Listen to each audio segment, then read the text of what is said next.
Hello everyone, my name is Clantus and welcome to the Clan. So without further ado, let's get into this video. Yes, I am in a different environment. I'm not a musician. I'm here at my friend's place. Well, anyways, let's get into the video. But before we get into the video, please smash me the like button and don't forget to click the bell notification after subscribing. The reason why you need to smash me the like button is because the YouTube algorithm gets triggered by the like button and it goes and fetches more clan members. If you are new on this channel, welcome. You are warmly welcome. Welcome to the clan. You are now the member of the clan. So let's go to the Gauteng High Court, because what on earth was going on there?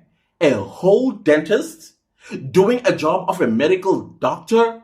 Now, that is like saying taking a sangoma to the stand and then the sangoma will then tell you about their examination of the patient in the mouth. What tooth did what and what saliva did where, and you get what I'm trying to say? That's exactly what I was watching and listening to. A sangoma telling what a dentist should be telling the court. Now we're having a dentist telling a story of what a medical doctor is supposed to be telling the court in order to determine whether the confession or the alleged confessions were freely and voluntary, as well as without any undue influence. To me, it sounds like, again, there is some kind of favor that is owed to somebody, and this dentist needed to deliver so that the person that they are targeting is pinned with the crime they did not commit, and then so that by having the so-called confession admissible in court. That's how it sounded like to me. You know what I could not stand? I was like, hey, you know what? We are done with Gininda. Little did we know that Gininda 2.0 was coming on the stand. And this guy, he was not answering questions. It's as if the previous witness said, all you do when you take the stand is just elaborate on nonsense. Use jargons as much as you can. Confuse the enemy so that I secure my victim. Secure my victim to be convicted of a crime they did not commit. I was like, okay, so at what point are you going to tell the court that Bongani Ntanzi had a gold tooth or he did not have a gold tooth? No, the man was beating about the bushes. The man was taking us through dentistry lecture. The man also wanted to take us into anatomy lecture. This guy was just going on and on and on. And then I'm thinking to myself, what's the point of this? We didn't go to medical school. Why using medical jargons? Why are you trying to mislead this court by using words that you're not supposed to be using? All you have to do is say, listen guys, I did examine the mouth of accused number 2, and I examined his teeth to look for any kind of cuts, lacerations, or anything that indicates that he ever wore a gold tooth or a gold crown on his tooth. No, he doesn't do that. But eventually, maybe probably after 2 hours, we hear that Ntanzi never wore a gold tooth. And in my mind, I'm like, but you could have told this in the first 12 minutes of taking the stand, and then you are excused. But no, let me drag this court to a dentistry and medical lecture. Why? For what? Okay, fine, we got what we wanted. Ntanzi never wore a gold tooth. Now, why was he still on the stand? Okay, I get it. The defense needed to cross-examine him, and I loved Advocate Mgomezulu, how he was asking his questions regarding consent. So now, we already know that Ntanzi has been through a lot. He's been tubed, he's been tortured, he's been assaulted, and he was made to make a confession, not once, but twice. And eventually he's taken to this dentist, whom we don't know how he was briefed. And he even admits in court that Ntanzi was the one that was not talking. It was the police that were talking. And then I was like, yeah, the doctor-patient relationship, very important, because it starts with consent. It starts with me saying, yeah, I give you permission to do whatever you need to do to find a certain something in my body that whoever is looking for. But no, it's the police that speaks for him. But of course, Ntanzi has been through so much, and I think at this point, he has had enough. He just wanted this to stop. And when they gave him a form to sign, which was a consent form, of course, at this point, you are afraid that if I don't sign, I'm going to be subjected to more beating. I'm going to be subjected to more tubing, probably even get killed if I do not sign this particular form. So I feel like this dentist, sorry, sir, I think maybe you are an honest person, but I think you owe somebody something. That is why you did what you did in court today. But that is going to bear on your conscience. That's all I'm going to say. It's going to bear on your conscience, because someday in the future, when this confession is inadmissible, it's going to bear on your career. It's always going to be a question, a dark cloud that is going to follow you throughout your career. And it's sad. Why would somebody like yourself, who went through all of this trouble of learning the anatomy of a human being and also going to dentistry school and specializing in dentistry, only to fulfill a favor that you probably had with whoever that came and said, you better go and testify in our favor, because this man, we need to make sure that he's convicted of a crime he did not commit. I'm not saying that's what happened. It sounds like that to me. From where I'm sitting, it sounds like that to me. So now it begs the question, was the alleged confession done freely and voluntary and without undue influence? From where I'm sitting, again, it does not sound like that. It just doesn't. Because now we heard about his legal representation. He did not have one. Giaco was not a practicing lawyer around 2020, because he was working for the city of Johannesburg as some kind of director or whatever.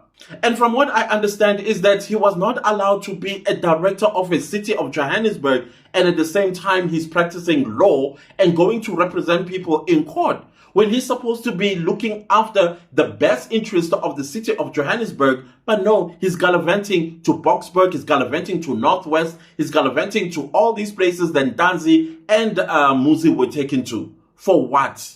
Especially in Ntanzi. So now it begs the question, was Ntanzi legally represented? Now that we know that the person that was supposed to have represented him was never even a practicing lawyer. He was a director in the city of Johannesburg. How is all of that legit? How is that not freely, voluntary, and without any duress, that Ntanzi ended up making a confession? How legit is this confession to begin with, even if, let's say, it is a confession? I am interested to find out from the judge himself, how is he going to rule on this one? Yes, I know we need to be patient until the trial within the trial wraps up. And I think at this point, it's at that point where it's wrapping up, or it has wrapped up. I don't know. But I'm interested to hear all of these things, because so far, when I am looking back, as far back into the main trial as well, the DNA said Ntanzi was not in the Khumalo house. The second thing that is evident is that when Ntanzi was going through all the legal processes, that includes confessions with Mboto, confessions with Cronje, they were all not legal, because the legal representative was not even a legal representative. He was not legally represented. Now, I'm very curious to hear what kind of maladministration is that, or malpractice is that, or something along a violation of some sort, and how does that violation affect this so-called process that we are in, where Ratha needs to determine whether the alleged confession is admissible or not admissible. The third thing that I feel that it delegitimizes this entire process is the dentist that played a medical doctor. A medical doctor was supposed to be on the stand, because a medical doctor would have done a full body medical examination internally as well as externally. He would have been able, or she would have been able, to tell the court whether Ntanzi was indeed assaulted or he was not assaulted. But no, it's a dentist. How is that legit? How is that going to affect the legitimacy of this process of a trial within a trial? And I am saying it does affect this entire process negatively against the state. The state is flogging at a dead horse at this point in time. The dentist gave it away without giving it away. He gave it away. That, I did something that I was not supposed to do. And I love how the defense were cornering him, even though I'm not going to divulge into those questions, but I am going to divulge on the man himself, that dentist, the audacity of doing something like that to another child, another man's child. You are happy as a professional to make such testimony in a court of law so that a child of another man goes to prison. Shame on you. Oh, did I mention that he did not have a gold tooth? The eyewitnesses in the Khumalo house on the 26th of October 2014 said one of the intruders, the tall one, had a gold tooth. Where is it? Where is it? Not only the DNA did not place him in the Khumalo house, and now the gold tooth says they got the wrong guy. He was never there. We know how the police operate. Police do assault people, but they are not stupid when they're doing that too. They are not going to touch areas of the body that are visible, that are obvious, and can be seen that, yeah, this person was indeed assaulted. They are going to use methods. Thus far, we've been hearing apartheid methods that were used on Tanzi and Muzi. Even accused number 3 cried about that. Even, was it Mtogo? Was it Mtogo? That cried about being taken from Durban to Pretoria, and he was beaten to a pulp until he messed himself. All of this cannot be false accusations. The 3 million rand, I believe it. I believe that 3 million rand was put before Tanzi, and he was told, if you implicate the other 4 people, we will give you 3 million rand. Seriously, I do believe that one. Kinete can say whatever he wants, but I believe that. So that is why the clan still believes and will always believe that the 5 men that stand accused of killing Senzo Meyiwa are incorrect. The right people that should be in the dock are the people that were with Senzo Meyiwa on the 26th of October 2014. Period. I was asked if I heard about the recordings of a neighbor that was basically telling the story of what transpired on the 26th of October 2014. Yes, I did listen to those audios, but I've got questions. I'm not going to deal with those audios just yet until I get the gist of everything that I was hearing in those audios. I'm not also invalidating the neighbor in what she was saying in those audios. But still, we still need to get like some answers about what was said in that audio, because many things that were said in that audio, it's exactly what we've been saying on this channel. The clan has been saying everything that the recording was saying. And also what Senzo Meyiwa was also saying. All of those things are things that we've been discussing for so many months. For me, it started in 2015. I said, the killer is in the house. When I saw the case not going anywhere, I also forgot about it. Even the trial that was presided by Judge Maumela, I didn't follow it because I heard that there were suspects, and I looked at the suspects and I'm like, but these are not the 6 people that were with Senzo Meyiwa on the 26th of October 2014. Where are they? Oh, okay, at least why aren't they accused number 6, number 7, number 8, number 9, number 10, number 11, and number 12, if there's a 7th person? I just did not get that. So definitely I do have questions regarding the recordings. So I'm not quite sure what to say about those recordings just yet. But a lot is going on. A lot is going on. I'm actually hoping when the defense, it's his turn to cross-examine, they get Mjiako on the stand. They get Kelly Khumalo on the stand. They get Longwe on the stand. They get all of them on the stand. And they get their own experts as well on the stand, because something is not right since the beginning of this trial. But other than that, let's see what happens as the trial continues. But I think it's wrapping up at this point. I believe that Ratha is going to rule against the state's favor. These so-called confessions are illegitimate. The trial within a trial requirements, I believe the defense has met it. The clan is not stupid. Period.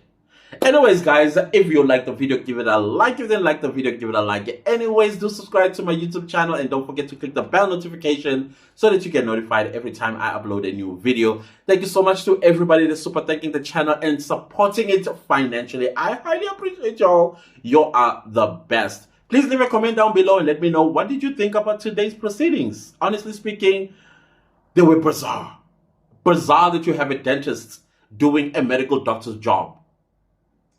Only in South Africa, right? Also share this video far and wide. Thank you all so much. See you next time. Goodbye.